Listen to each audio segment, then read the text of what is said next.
L'esorcismo più potente contro il demonio, insegnato da padre Matteo Lagrua.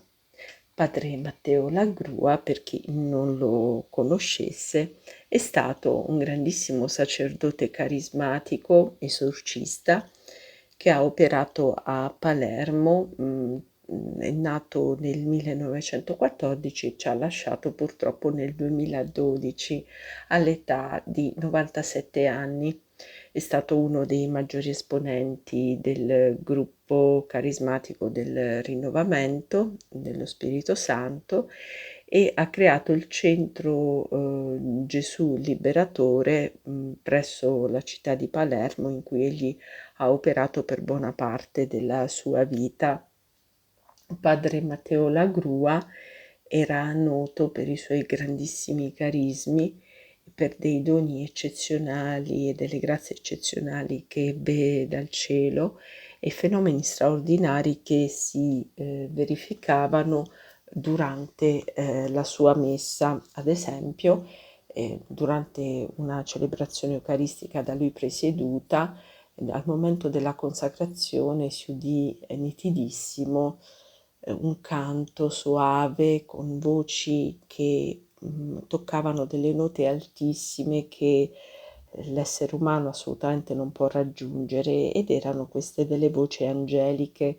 C'è proprio una registrazione di queste voci appunto che si udirono durante questa messa straordinaria, insomma, da lui celebrata. Padre Matteo Lagrua ha lasciato moltissimi insegnamenti sui modi per combattere Satana e sconfiggere le forze del male, e in particolare, ecco, in uno di questi insegnamenti ci ha lasciato quella che è, secondo lui, la maniera più efficace per combattere il maligno, l'esorcismo più efficace. Leggiamo le parole dette a questo proposito da padre Matteo. Egli ci dice: non perdiamo mai la calma quando le cose vanno male in famiglia o quando abbiamo delle avversità, ma piuttosto benediciamo il Signore. Anche Giobbe benediceva il Signore, e anche Tobia, provato, benediceva il Signore. E allora vogliamo benedire il Signore, a prescindere dal bene o dal male che riceviamo, ossia a prescindere dal nostro giudizio su quello che viviamo. Benediciamo sempre il Signore, perché la benedizione di Dio deve risuonare sempre sulla nostra bocca. Del resto sappiamo che la preghiera, soprattutto la preghiera di lode, è il miglior antidoto contro le forze del male. Non è l'esorcismo che è più potente contro le forze del male, no, ma è la preghiera di lode più potente dell'esorcismo contro le forze del male. Questo anche tra parentesi.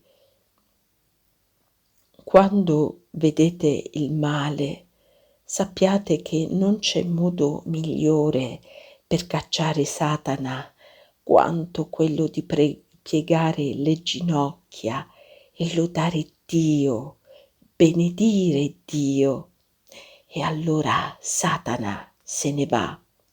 Del resto è la scrittura che ce lo dice, è Pietro che ce lo dice: pregate ed egli fuggirà da voi.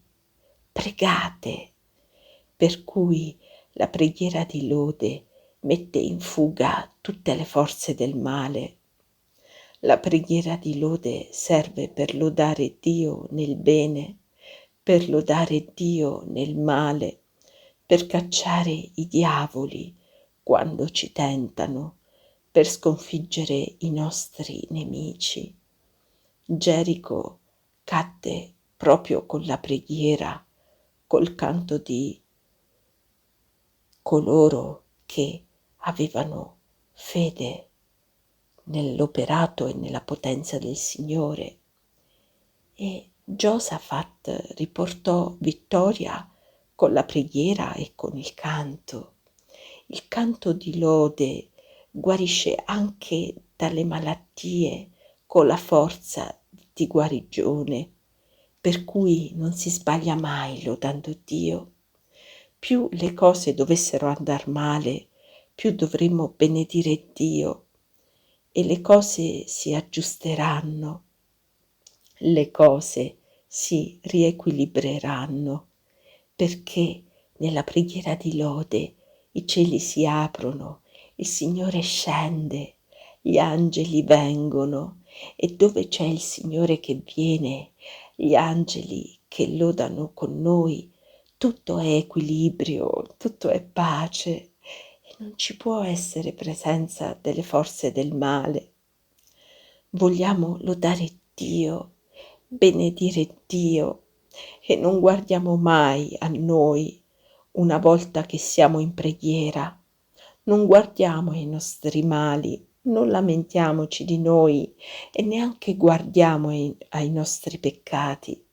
Sappiamo che ce ne sono tanti, ma guardiamo guardiamo Dio e la misericordia di Dio, non perché non siamo coscienti dei nostri peccati, ma perché in quella lode vogliamo riparare alle nostre infedeltà verso Dio, perché attraverso la lode vogliamo chiedere perdono, attraverso la lode vogliamo chiedere aiuto al Signore per rimanere sempre nella sua lode, rimanere sempre nella sua volontà. E allora cantiamo al Signore, benediciamo il Signore sempre in attesa della sua parola, perché questa è la preghiera carismatica, lodare Dio, lodarlo sempre, attendendo la sua parola. Non sappiamo che parola ci darà il Signore durante la preghiera, se una parola di rimprovero, una parola di ammonimento, una parola di gioia, una parola di incitamento. Non lo sappiamo. La sua parola è verità e vita. Alleluia.